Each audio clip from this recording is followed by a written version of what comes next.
Բարև ձեզ սիրելի գյումրեցիներ, կարելի է ասել սա արտահերթ միացում է, որովհետև այսօր առավոտվանից իշխանությունը Գյումրիում դիմել է ռեպրեսիվ մեթոդների, մեզ հասած տեղեկատվության համաձայն այս պահին խոզարկություններ են անցկացվում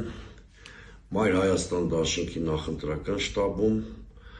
Մարտուն Գրիգորյանին պատկանող տարածքներում, սա ակնհայտ քաղաքական ենթատեքստ ունեցող իրավական բեսպրեդել է, ընդհանրապես քաղաքացիական պայմանագիրը զգալով, որ Գյումրվա ընտրություններում ծանր պարտություն է կրում,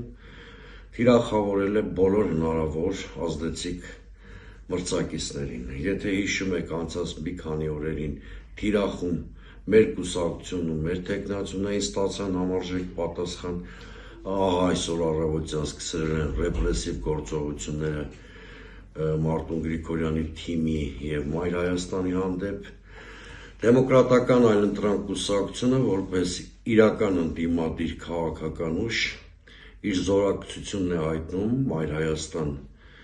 դաշինքին և Մարտուն Գրիգորյանին և նրա թիմին։ Ես այսօր առավոտյան մեր թեկնածու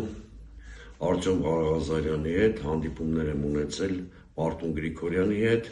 նաև Մայր Հայաստան շարժման առաջնորդ Անդրանիկ Թևանյանի հետ, նրանց փոխանցել ենք մեր քաղաքական ուժեղ զորակցությունը։ Սիրելի գյումրեցիներ, իշխանությունը ստիպված է դիմում ռեպրեսիաների, ոչ մի բանից մի վհատվեք, ոչ մի բանից մի հուսահատվեք, ակտիվ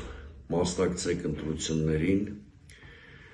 Այսօր Դեմոկրատական այլընտրանք կուսակցությունը տեքստիլ ակումբի դահլիճում ժամը 19:00-ին անցկացնում է իր նախընտրական ամփոփիչ հավաքը, ակտիվ մասնակցեք այդ հավաքին։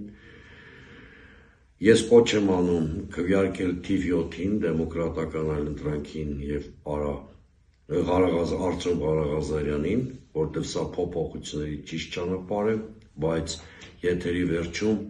ևս մեկ անգամ զորակցություն եմ հայտնում Մայր Հայաստան շարժմանն ու Մարտուն Գրիգորյանի մեր քաղաքը դաշինքին, ընդդիմադիր ցանկացած ուժի դեմ ոտնձգություն, շինծու պատրվակներով քրեական հետապնդում մենք համարելու ենք մարտահրավեր նաև մեր կուսակցությանը։ Ընդդիմությունը Գյումրիում հաղթելու է, Գյումրին հաղթելու է ՔՊ-ին։ Շնորհակալություն։